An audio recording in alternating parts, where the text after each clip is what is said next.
Silakan duduk Bapak Ibu yang dikasihi Tuhan. Selamat sore semua, shalom. Shalom. Senang saya bisa bersekutu beribadah kembali bersama dengan jemaat Tuhan di tempat ini.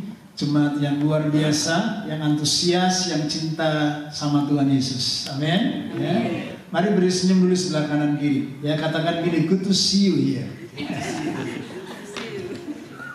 Terima kasih sekali lagi buat kepercayaan yang diberikan, undangan dari Pak Har, thank you.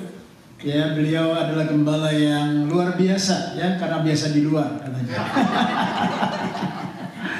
Ya, pendeta yang tinggi, ganteng, luar biasa ya, Pak Har. Juga ada senior saya di sini, Pak Robi, ya, luar biasa. Dulu waktu saya mahasiswa di BINUS tahun 92, sudah sering mendengar beliau khotbah di kampus, ya. Lalu saya aktif di pengurus Persekutuan Ekumene. Kami sering mengundang beliau memberi seminar, memimpin retreat, dan lama ya berjumpa akhirnya di Melbourne dan di Sydney di dalam ladang Tuhan. Ya, senang sekali.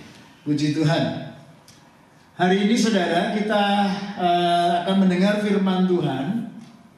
Saya diberi tema tentang jemaat yang berdoa, ya. Kita akan belajar tentang prinsip ini, the power of praying church. Ayat yang tadi sudah dibacakan oleh Bapak Roy adalah ayat firman Tuhan yang sangat luar biasa. Menceritakan saudaraku tentang kondisi di mana Rasul Petrus yang berkhotbah dengan luar biasa. Banyak orang saudaraku akhirnya bertobat, tetapi Raja Herodes saudaraku menjadi marah. Orang-orang Yahudi saudaraku juga menjadi kesal. Lalu saudaraku Yakobus dibunuh.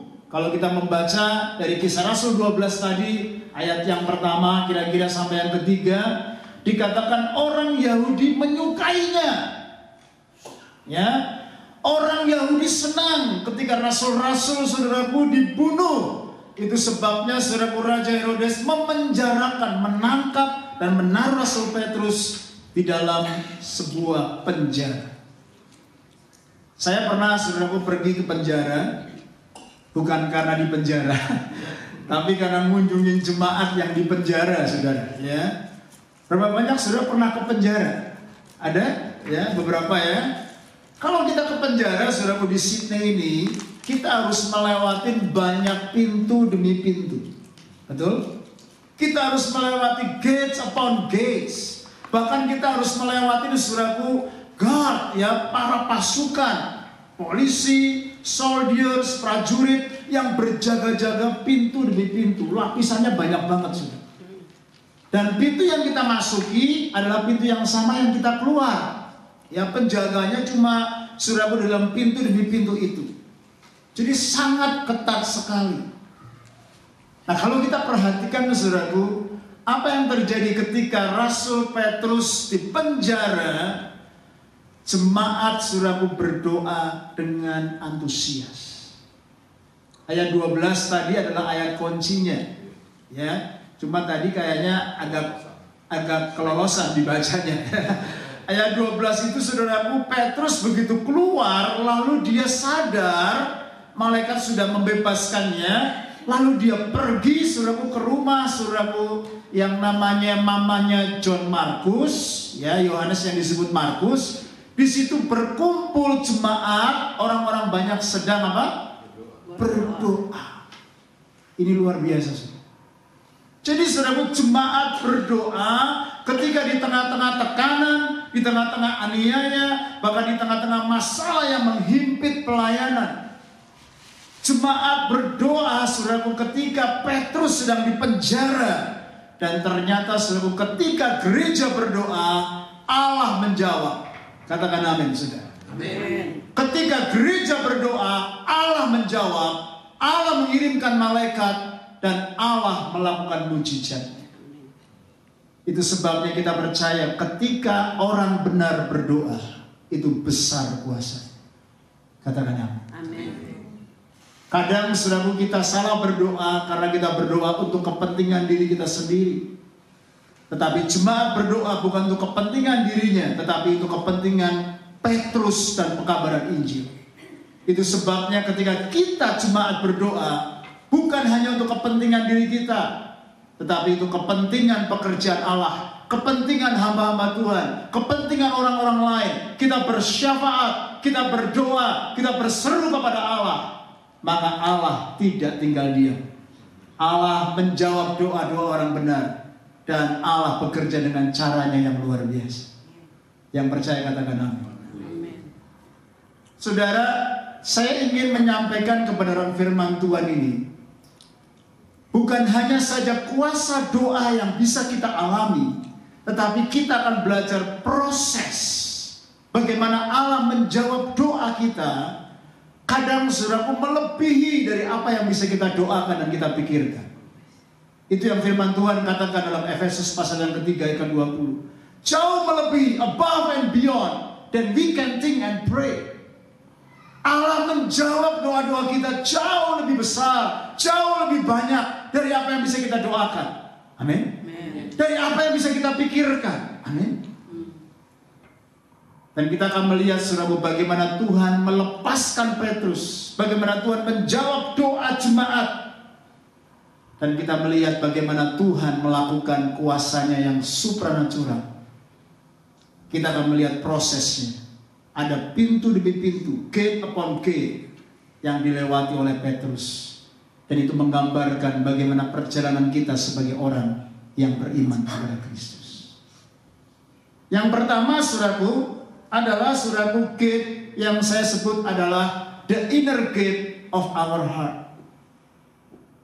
The inner gate of our heart. Kalau kita baca saudaraku di dalam ayat yang ke-7 saudaraku, dikatakan di sini saudaraku bahwa suddenly there was a bright light in the cell, and an angel of the Lord stood before Peter.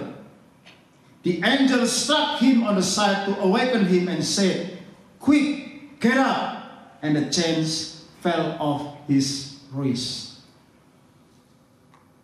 Saudaraku, ketika jemaat berdoa, ini luar biasa. Hal yang pertama yang Tuhan kerjakan adalah Tuhan membuka saudaraku gate yang pertama, yaitu the inner gate of our heart. Hati kita yang terdalam itu ada sebuah inner gate-nya saudara.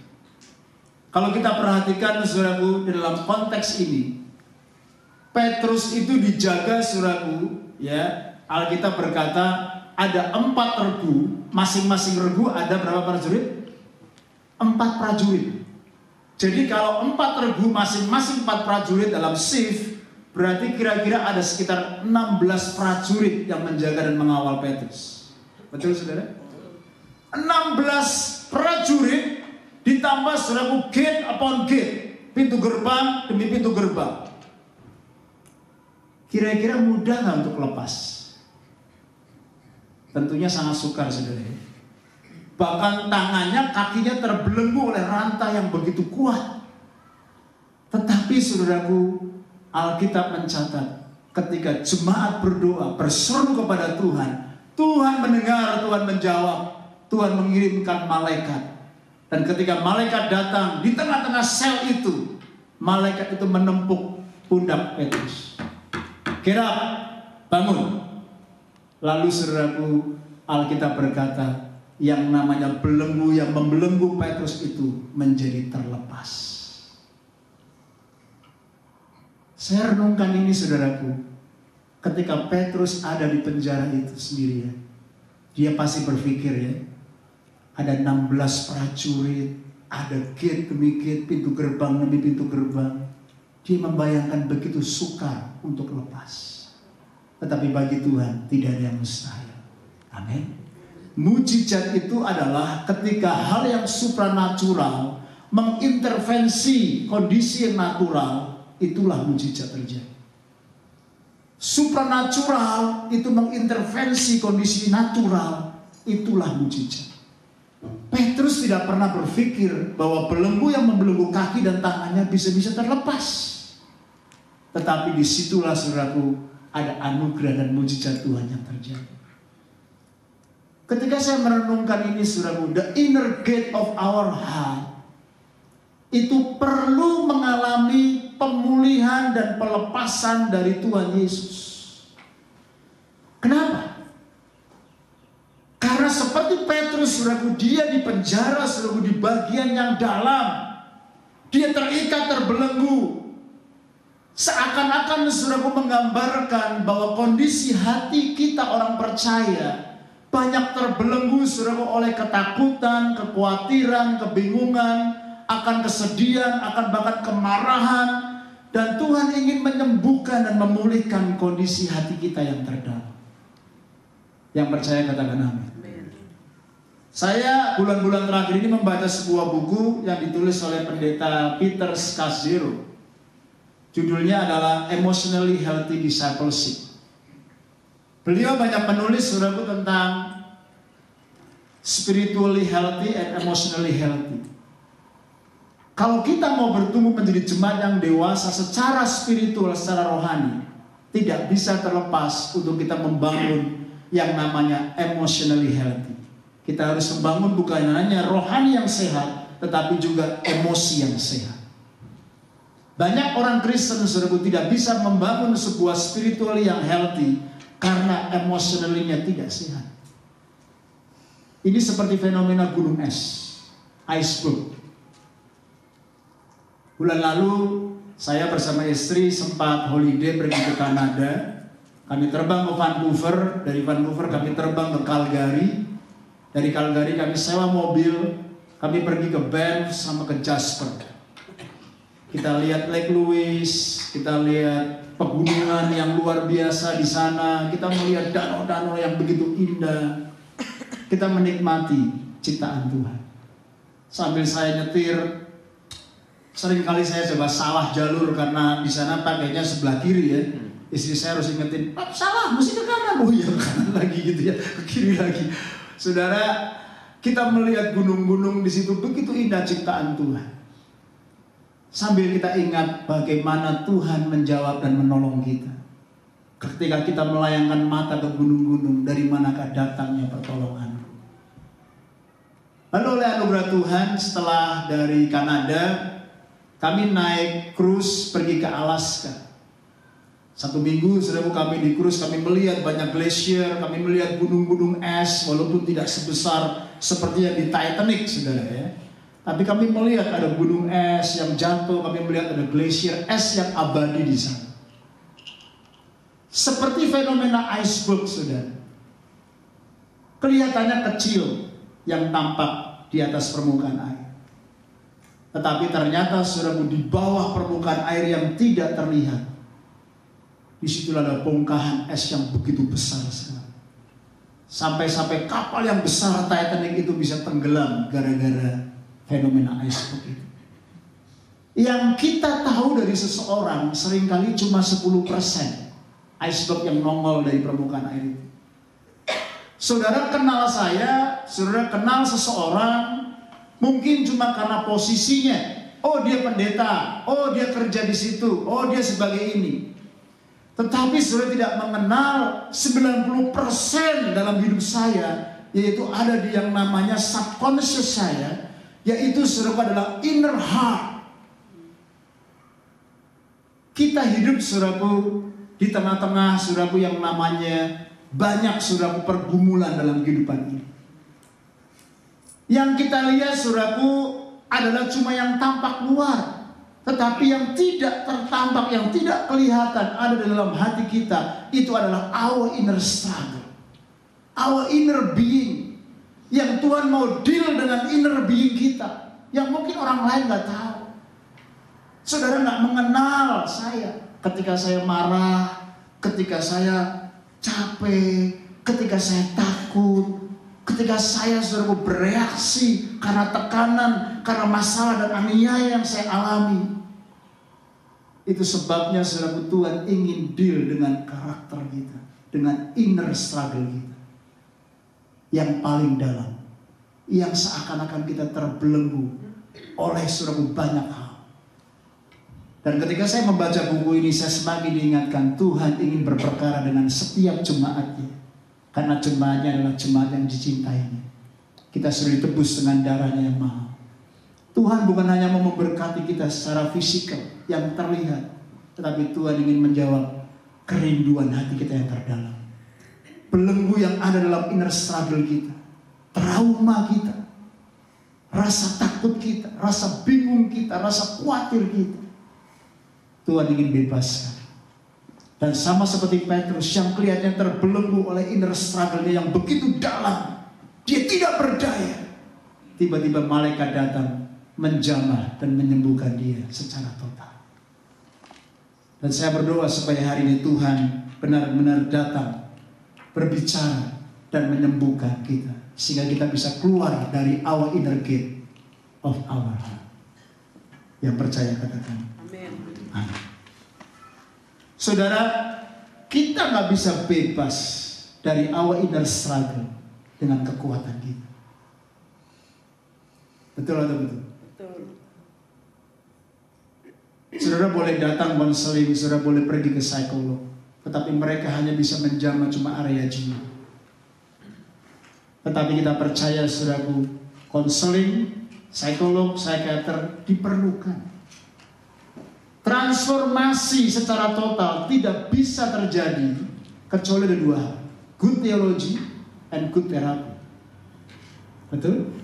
Kita harus punya pemahaman yang baik kepada siapa Tuhan yang membebaskan kita total.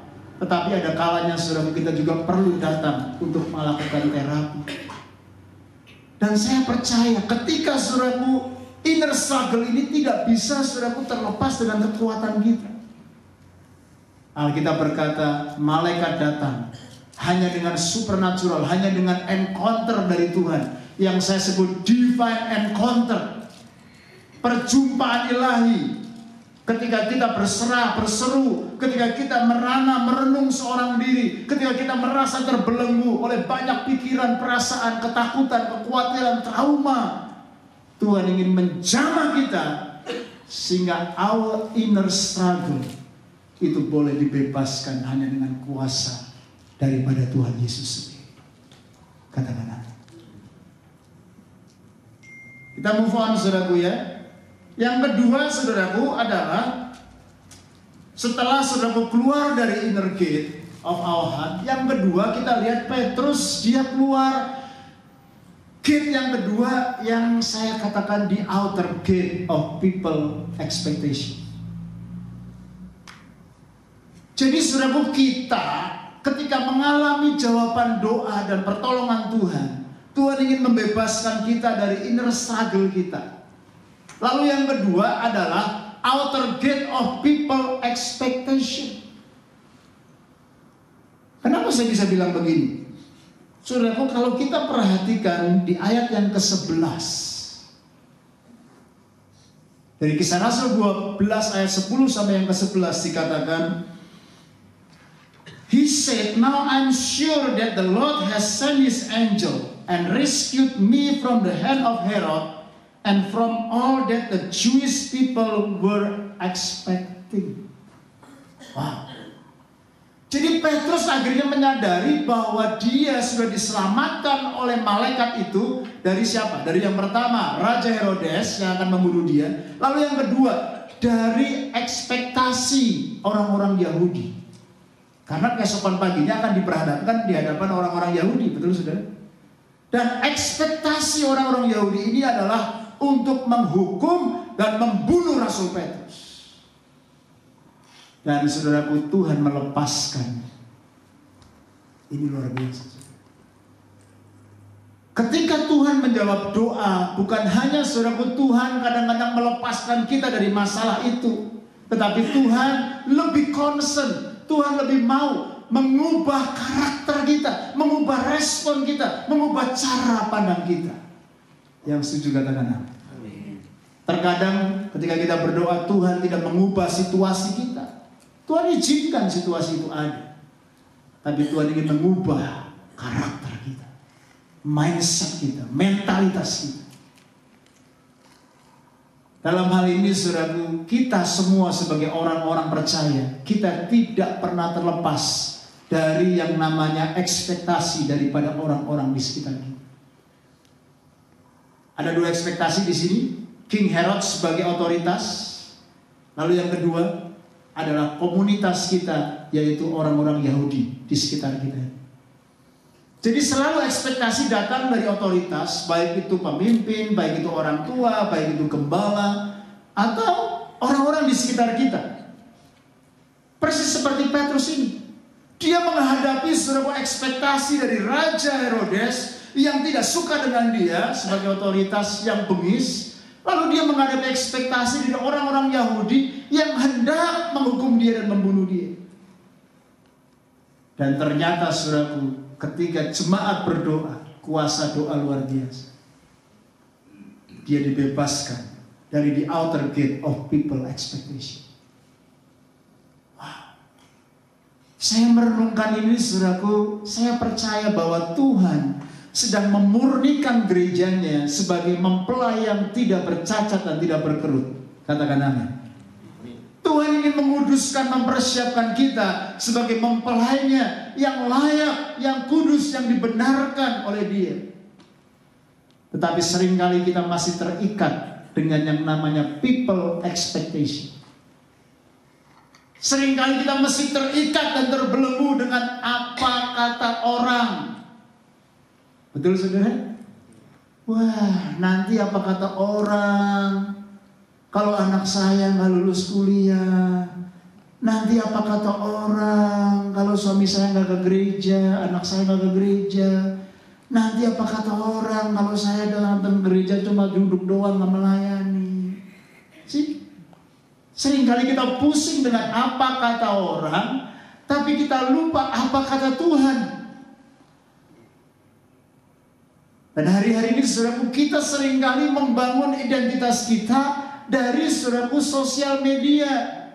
Betul saudara? Kita lihat orang lain di sosial media, di Facebook, di Instagram, kita pengen seperti mereka. Dan kita pusingin ketika kita post foto, kok gak ada yang like? Kok gak ada yang follow? Begitu dapat komen yang negatif, kita yang pusing.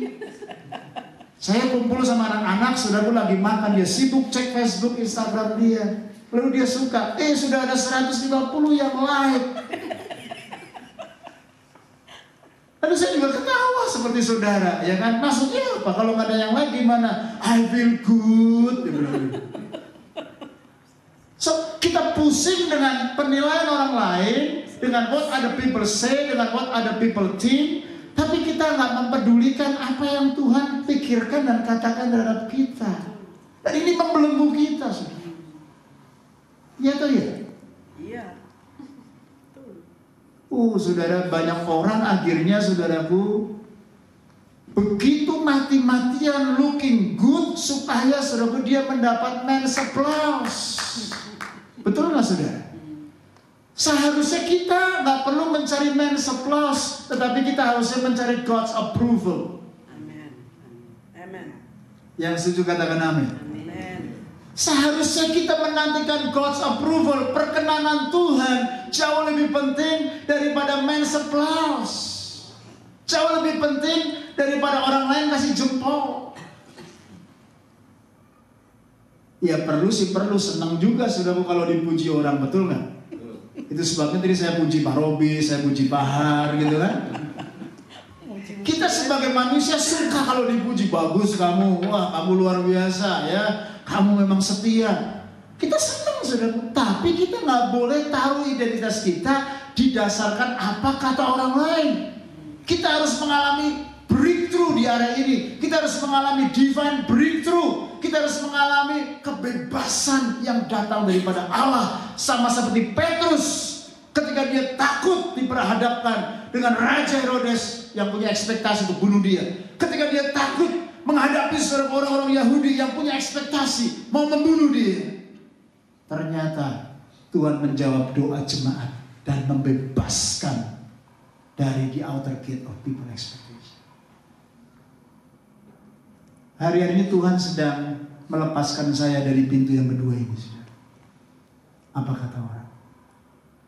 Tuhan remukkan saya, Tuhan rendahkan saya, Tuhan murnikan hati saya, supaya saya tidak sombong, supaya saya tidak bangga dengan track record yang saya miliki, supaya saya tidak sombong, supaya saya tidak bangga dengan hasil pekerjaan tangan saya dalam pelayanan yang Tuhan percayakan. Tuhan sedang murnikan saya. Dan ketika Tuhan murnikan, saudara, saya sadari betul, saya tidak mencari men's applause, tetapi God's approval. No longer become, saudaraku, yang namanya kebanggaan dan kebahagiaan buat saya. Ketika mendengar orang lain, saudaraku, memberikan pujian, memberikan apresiasi, saya menikmati dan saya mensyukuri, tetapi tidak lagi menjadi sebuah kesombongan dan kebanggaan dalam diri saya.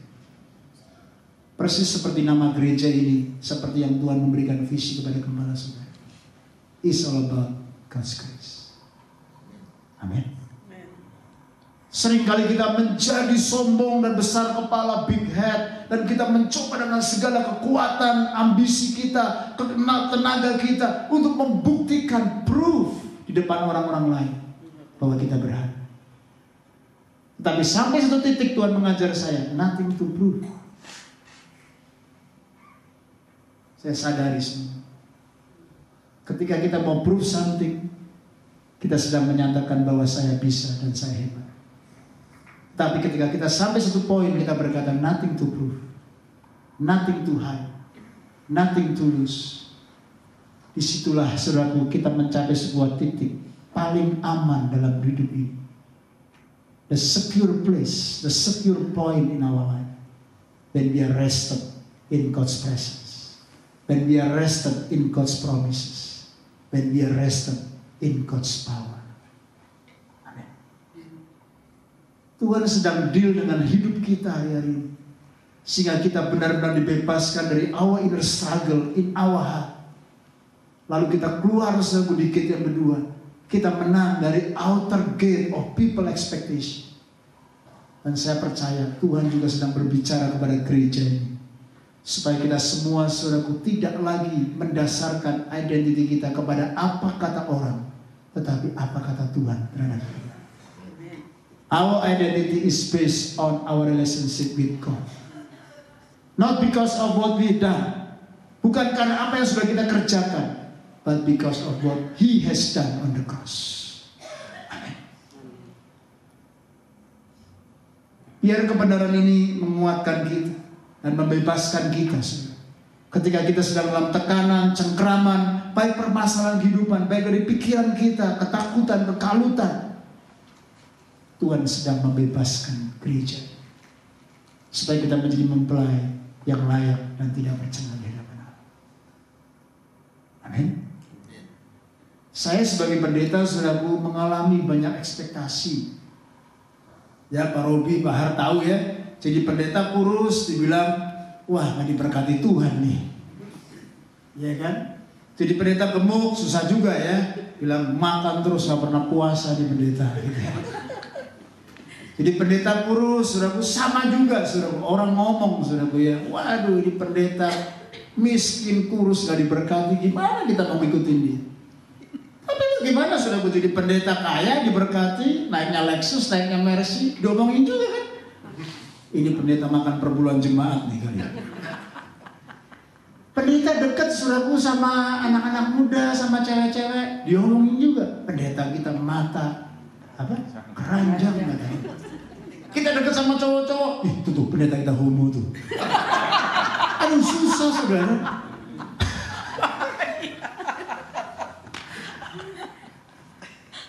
Satu kali, saudaraku, ada bapak sama anak, saudara ya, bawa keledainya, mau jual keledainya ke kota.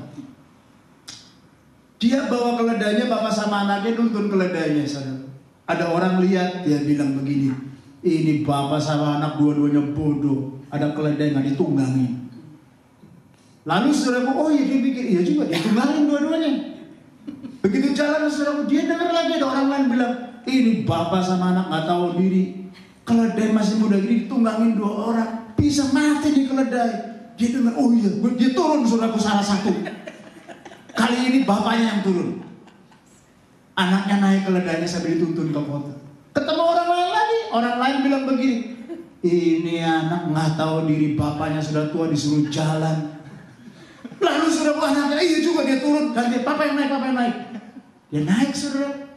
Ketemu sama orang lain, dia bilang, Ini bapak nggak tahu diri, sudah tua maunya naik terus, anak masih kecil begini dibiarin jalan kecapean.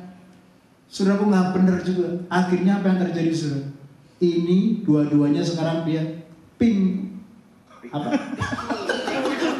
keledainya berdua ke kota. Dia gendong keledainya.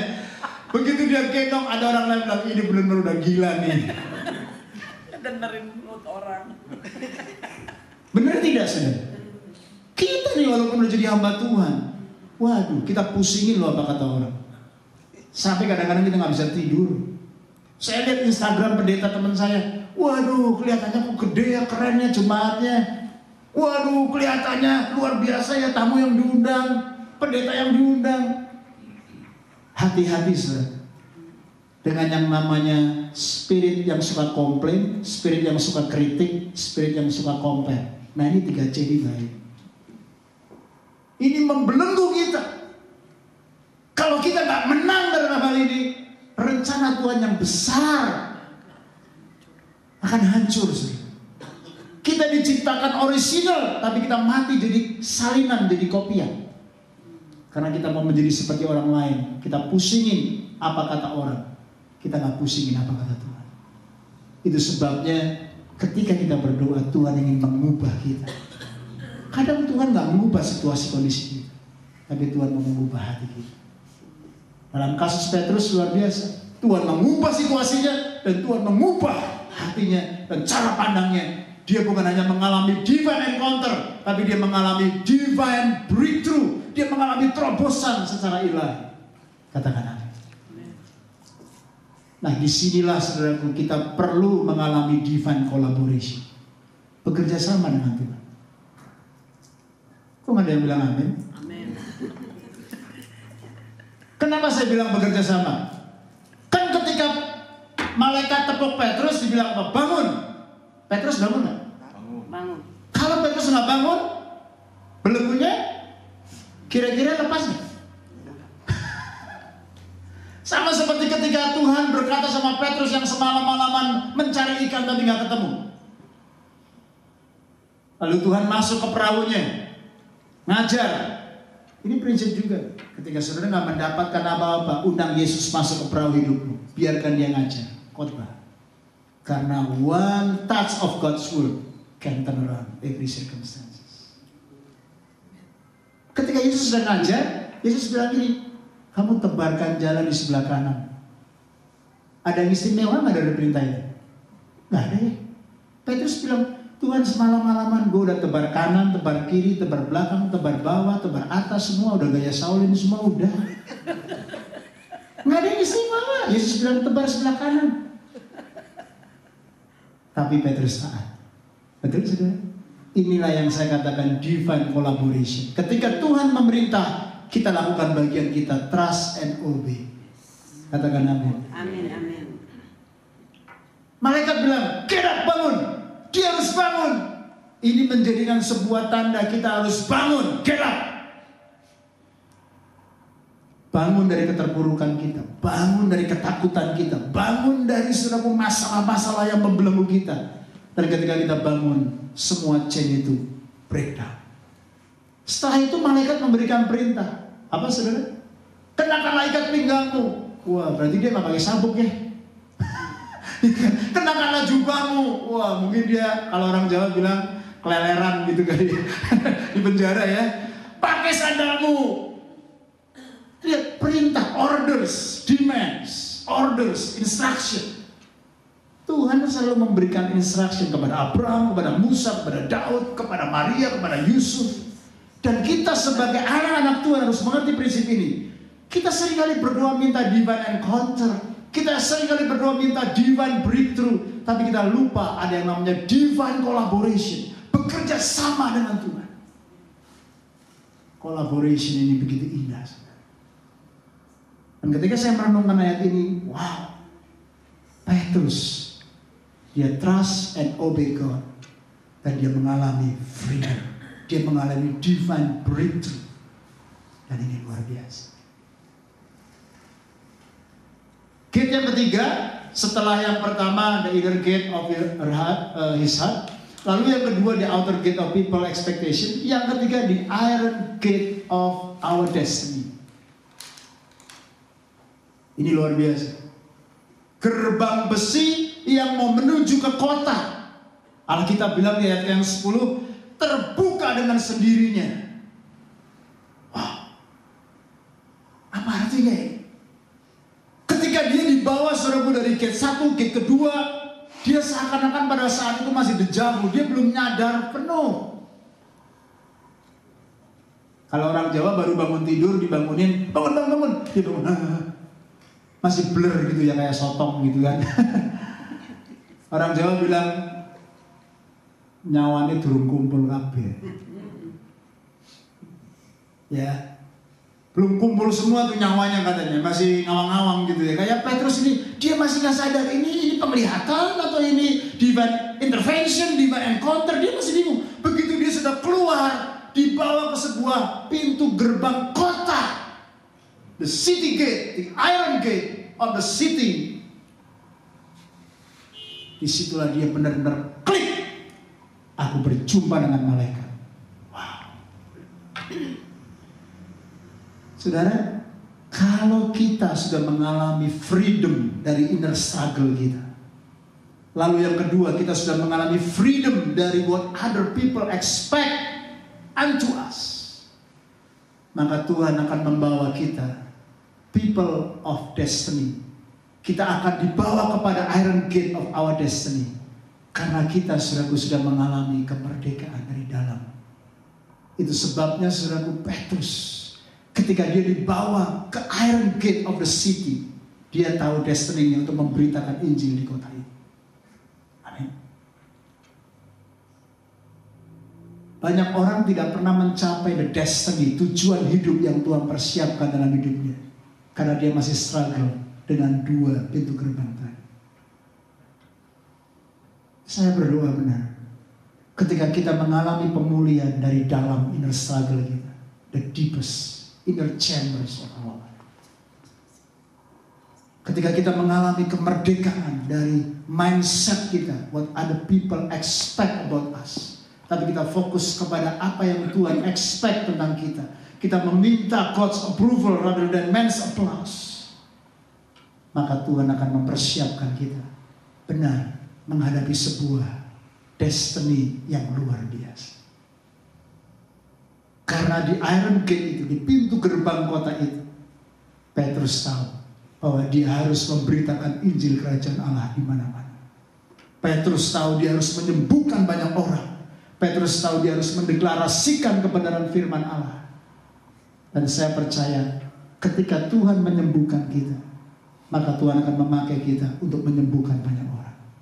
Katakan amin.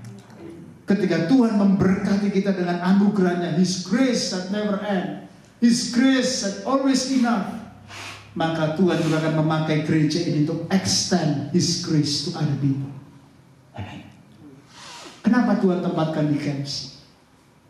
Kenapa bukan di suburb yang lain? Karena Tuhan akan membawa saudara masuk dan berhadapan dengan iron gate of KMC City. Di KMC ini ada banyak orang yang masih terikat, tertawan dalam dosa, dalam pergumulan hidup, dalam ketakutan, kekhawatiran, trauma, dalam other people say and expect about their life. Bahkan juga sering banyak pergumulan, permasalahan kehidupan di kota ini. Dan Tuhan tempatkan saudara di kota ini, karena ada rencana dan destiny Tuhan yang luar biasa. Amin. Bersiaplah, tempat ini gak akan cukup lagi. Kok gak ada yang bilang amin? Amin. Bersiaplah saudara, tempat ini gak akan cukup lagi. Tuhan akan kirim banyak jiwa. Tuhan akan kirim. Dan saya percaya ketika kita masuk dalam divine encounter, divine collaboration, divine breakthrough, maka kita sudah akan menerima divine assignment yang datang daripada Allah. Tugas-tugas yang ilahi. Petrus dibebaskan bukan hanya untuk ongkang-ongkang kaki. Petrus dibebaskan, dia langsung diperhadapkan dengan gate of the city, supaya dia melihat ada sebuah visi yang besar akan kota ini. Dan yang menarik saudara, Tuhan membawa dia berhadapan dengan gate yang keempat, yaitu the closed gate of the church. Kenapa saudaraku gate yang ketiga selalu berkaitan dengan gate yang keempat? Menarik sekali saudara. Destiny yang Tuhan siapkan sama kita selalu attach dengan gereja lokal. Kok nggak ada yang bilang amin? Amin. Begitu saudaraku Petrus diperhadapkan dengan gate of the city, dia langsung ingat dan dia langsung pergi ke rumah Maria daripada ibu Yohanes Markus. Kenapa yang terjadi saudaraku? The closed gate of the church. Kenapa saya bisa katakan itu? Sudah baca dalam ayat 12 sampai ayat yang ke-14. Petrus ketok pintu rumahnya jemaat yang sedang berdoa. Kumpul orang banyak lagi doa di situ. Betul sudah? Tiba-tiba ada pembantunya perempuan yang namanya Rode. Ingat ya, bukan ronde. Kalau itu wedang. Rode keluar. Lalu Alkitab berkata, dia mengerti dan dia tahu itu suara Petrus. Lalu dengan sangat girang. Betul saudara? Lupa dibuka. Dengan sangat girang semangat, malahan gak membuka pintunya yang tertutup itu, malah masuk lagi. Betul nggak saudara? Lucu atau lucu nih kira-kira? Ini kira-kira gambaran gereja yang macam apa nih saudara? Yang suka girang-girang tapi nggak melakukan sesuatu. Ada yang kira-kira ya? Gereja seperti itu ya? Banyak ya. Yang emosional, yang girang-girang tapi nggak melakukan sesuatu, nggak menjawab kebutuhan yang di depan mata. Ini kan kira-kira gambaran sebuah gereja atau denominasi yang menggambarkan bahwa ya bolehlah kita girang, tapi kita harus do something. Betul? Lalu begitu masuk, si Rode ini ngomong, Petrus di depan, Petrus di depan, Petrus di depan. Kira-kira gitu ya saudara. Apa yang terjadi? Orang-orang yang lagi berdoa ini bilang, kamu ngigo kamu. Betul itu Petrus, betul itu Petrus. Oh mungkin itu hantunya Petrus. Petrus sudah dibunuh kali. Kira-kira ini gambaran gereja seperti apa saudara?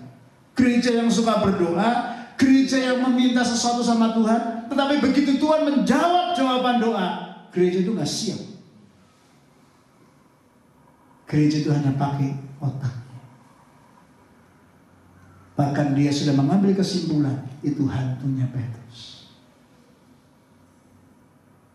Saya ketika membaca merenungkan firman ini, seakan-akan ada dua gambaran. Gereja yang suka girang-girang, gereja yang suka pakai nalar, tapi dua-duanya gak ngerti isi hati Tuhan. Gereja yang berdoa, tapi ketika Tuhan menjawab doa di depan mata dia, gereja ini gak siap, bahkan pakai otaknya, pakai emosinya, dan dia tidak melihat di depan mata apa yang Tuhan sedang jawab. They miss. Dan pintu gereja komunitas ini sedang tertutup. Close gate of the church. Dan ayat 14 Alkitab berkata, Petrus tetap mengetok terus sampai akhirnya mereka membuka pintu itu dan mereka terkaget-kaget melihat Petrus dan Petrus memberikan isyarat.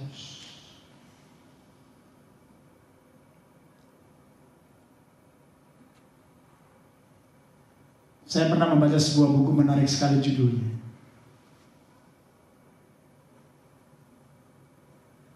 Ketika saudaraku Tuhan menjawab doa, kita gak siap. Zakaria berdoa untuk punya anak kan. Elisabet mandu. Dia seorang imam besar. Begitu dia dapat undian, dia masuk dalam ruang maha kudusnya Tuhan. Holy of the Holies. Disitulah dia berjumpa dengan malaikat. Dan malaikat itu berkata, istrimu akan hamil punya anak. Dia gak siap. Sampai akhirnya dia dibuat bisu. Sampai Yohanes lahir. Hati-hati saudaraku. Kalau kita berdoa dan Tuhan menjawab doa kita nggak senang. Itu sebabnya saudaraku, kita harus percaya bahwa Allah yang kita sembah, Allah yang kita layani, Allah yang kepadanya kita berdoa, Dia sanggup menjawab doa jauh lebih banyak, above and beyond than we can pray. Dan saudaraku, akhirnya proses ini sudah dinikmati bukan hanya oleh Rasul Petrus, tetapi oleh gereja yang berdoa. Kesimpulannya, klik lagi. Ada 4 gate ini saudaraku yang harus dilewati. Ulangi ya. Yang pertama apa? The inner gate of our heart. Yang kedua, the outer gate of people expectation. Yang ketiga, the iron gate of our destiny. Dan yang keempat, the closest gate of the church. Sampai pintu gereja yang tertutup itu terbuka. Dan mereka melihat ada favor of God, ada miracle of God, ada grace of God. Dan saya percaya 4 gate ini Tuhan sedang tolong kita gereja. Bukan hanya secara pengetahuan, tapi secara iman dan tindakan. Kita mengalami, bilang sama-sama, mengalami. Kita mengalami jawaban. Dan akhirnya, klik lagi satu kali Pak. Kita mengalami yang namanya divine encounter. Sama seperti Petrus mengalami perjumpaan dengan malaikat. Dan dia mengalami divine collaboration, bekerja sama. Ketika Tuhan menyuruh, dia melakukan bagian. Lalu dia mengalami divine breakthrough. Dan dia mengalami divine assignment, tugas di depan kota, jiwa-jiwa yang harus dia layani dan diberitakan Injil. Dan akhirnya dia mengalami divine reward. Bukan hanya dia dibebaskan, tapi dia mengalami sebuah reward kemuliaan yang datang daripada Allah. Saudara tidak perlu mengejar divine miracle, divine reward. Lakukan saja yang di atas. Maka divine reward akan menyertai kita semua sebagai gereja. Where there is a vision, there is always a provision. Itu sebabnya Tuhan sedang mengerjakan hal yang besar dan ajaib ketika gerejanya berdoa. Sudah siap berdoa lebih banyak lagi, lebih sungguh lagi. Amin. Supaya kita bukan hanya saja sudah berdoa, tapi kita mengalami jawaban doa.